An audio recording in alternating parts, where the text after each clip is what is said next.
फतवे change होंगे, फतवे तो change होंगे, फतवों के ऊपर स्कॉलर्स के मिजाज का भी असर होता है, हालात और वाक़यात के मिजाज का भी बहुत ज़्यादा असर होता गया जी वो अलग है। मिजाज काहे का मिजाज भाई, दीन दीन है, अपना मिजाज रखें आप अपने पास।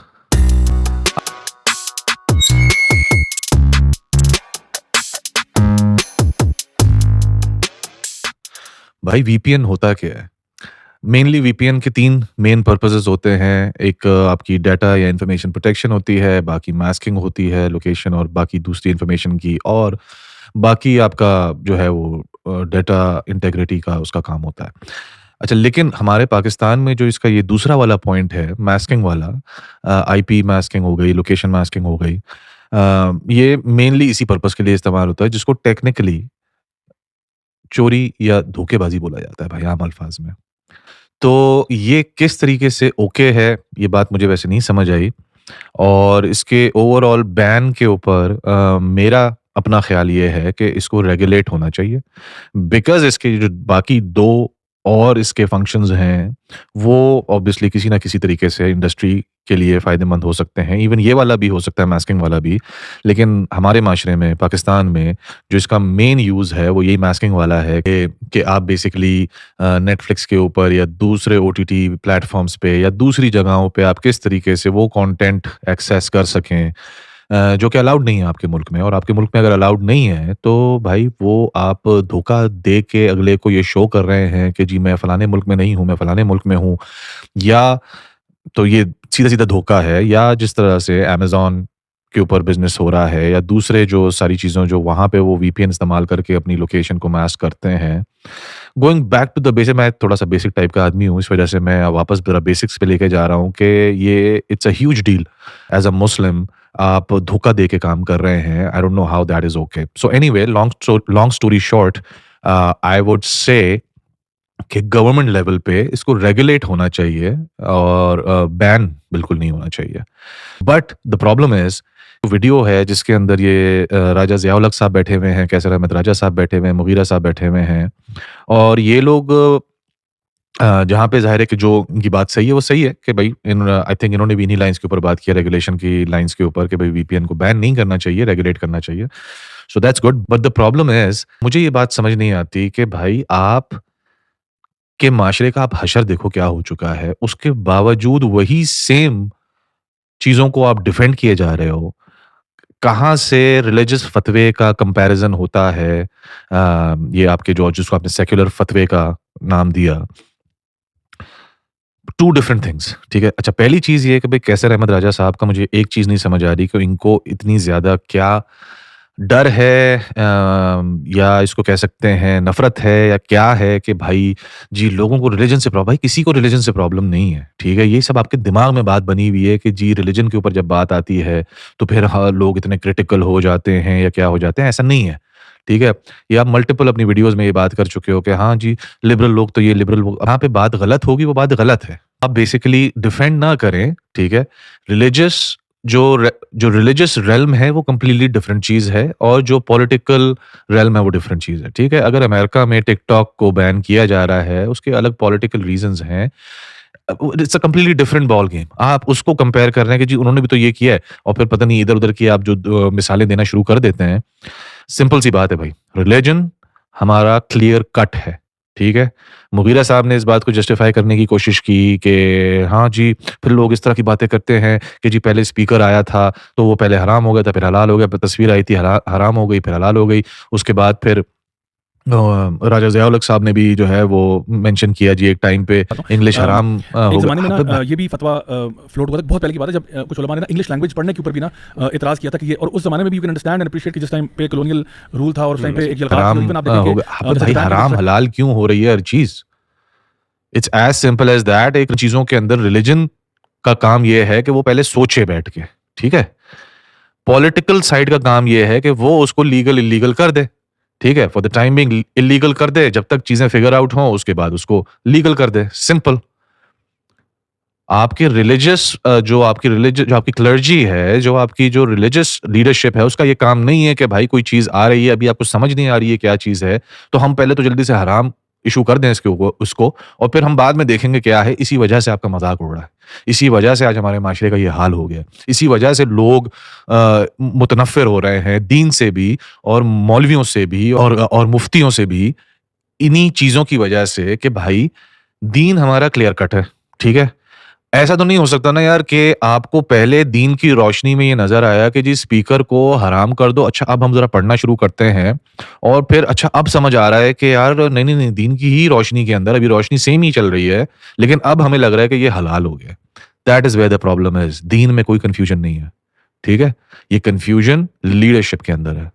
आपकी जो लीडरशिप है, इसको सोचना पड़ेगा कि भाई इन्होंने किस पॉइंट पे आके इंटरवीन करना है या किस पॉइंट पे इन्होंने जंप इन करना है, ठीक है। अगर कोई एक चीज आ रही है, नई चीज आई है, अभी समझ नहीं आ रहा क्या है, तो खामोश रहे और उसके ऊपर बैठ के आप अपनी कॉन्फ्रेंसेस करें, लोगों को लेके बैठें, चीजों को समझें, कुरान की रोशनी के अंदर उसको समझें, ताकि आपका ये मजाक ना बने।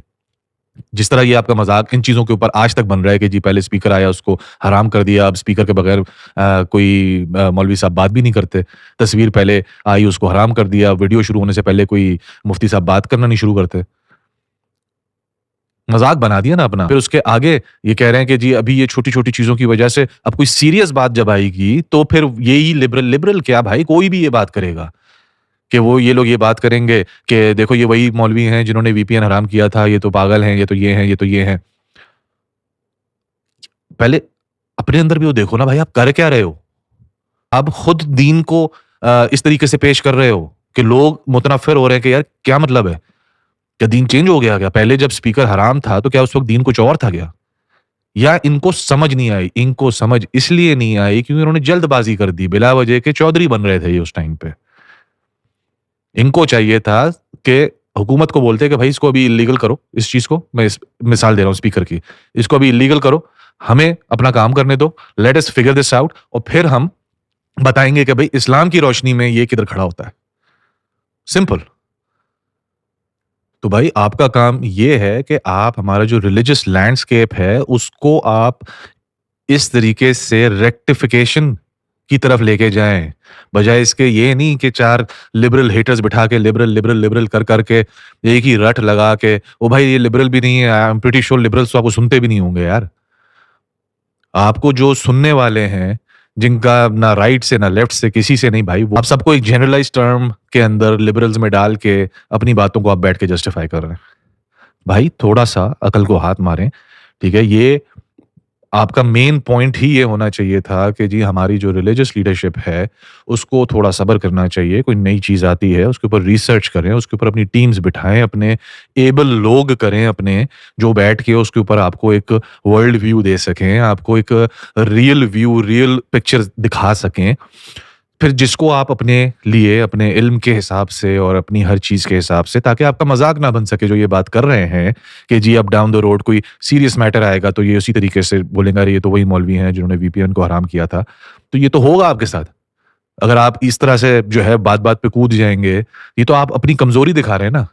एंड पे मैं सिर्फ इतनी बात करूंगा कि ये जो रूम है ना इस चीज का कि आज हम ये बात कर देते हैं और फिर इसको हम रिवर्ट कर देंगे। जब आपने हराम हलाल कर दिया ना किसी चीज को तो फिर वो दीन ईमान का इशू बन जाता है भाई, ईमान कुफर का मसला बन जाता है वो, ठीक है। ये जो रूम है ना ये पॉलिटिकल लीडरशिप के पास है, ठीक है, लॉ मेकर्स के पास है, ये सबके पास है दुनिया में। जो रिलीजियस लीडरशिप है ना उसके पास ये रूम नहीं है, बिकॉज वो ये शो करता है कि जी या तो इनकी अंडरस्टैंडिंग, अब जिस तरह से इन्होंने भी मेंशन किया जी वो अलग मिजाज काहे का मिजाज भाई, दीन दीन है, अपना मिजाज रखें आप अपने पास। इसमें से अभी एक और चीज ऐड करूंगा, इसमें यहाँ पे ये भी चीज हम समझ लें कि जिस तरीके से हमारे यहाँ बात होती है ना कि जी वो पहले टेलीविजन आया, पहले वो आया लिखने के बारे में, यानी वो लिखने के बाद प्रिंटिंग प्रेस के बारे में उलमा ने फतवे दिए, फिर चेंज हो गए, फिर टेलीविजन आया, फिर चेंज हो गए। मतलब इसमें क्या इन्होंने इस चीज़ को बनाया है, दीन चेंज हो रहा है। मतलब इफ्ता फतवा जो है वो यानी इज्तिहाद किसको कहते हैं, इज्तिहाद कहते हैं किसी नए मसले के बारे में, ऐसा मसला जो कुरान और सुन्नत के अंदर रिकॉर्डेड नहीं है, नए मसले के बारे में कुरान और सुन्नत से आप जो है उस पर गौर व फिक्र करके आप उसमें से कुरान और सुन्नत से एक रूलिंग डिराइव करते हैं मुख्तलिफ टूल्स के जरिए, क़ियास के थ्रू, इस्तिहसान के थ्रू, और ये सारे टूल्स हैं। अब वो चीज़ें हमेशा टाइम बाउंड होंगी, वो हमेशा मौके के मुनासबत से होंगी। उलमा ने देखा होगा कि यार इसकी प्रॉब्लम नजर आ रही है, नहीं हो सकता, और वो चेंज होंगी, डेफिनेटली चेंज होंगी, फतवे तो चेंज होंगे। फतवों के ऊपर स्कॉलर्स के मिजाज का भी असर होता है, हालात और वाक़यात के मिजाज का भी बहुत ज़्यादा असर होता है।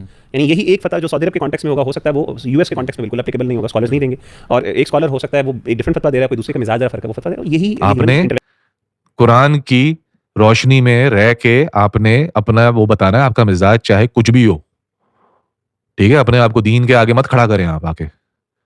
अजीब किस्म की ये मुगीरा भाई ने बात की है। खैर, पॉइंट ये है कि ये रूम रिलीजियस, आपकी क्लर्जी, आपकी रिलीजियस लीडरशिप के पास नहीं होता ये रूम। ये बात समझने की कोशिश करें।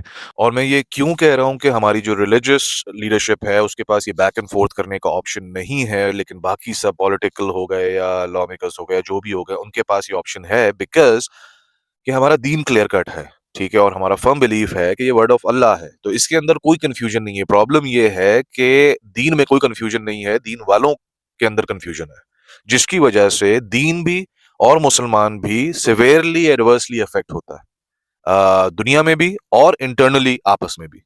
That is the reason why I am saying कि आप अपना टाइम लें और फिर आप फाइनली एक पूरी मुत्तफिका एक बात के ऊपर सेटल हो।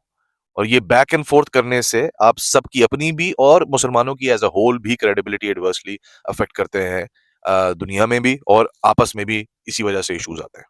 That should be the last word. This is how it should be. मैं ये नहीं बोल रहा कि कैसे हो रहा है, but this is how it should be. Otherwise, जो आज ठट्टा उड़ रहा है वो उड़ता रहेगा।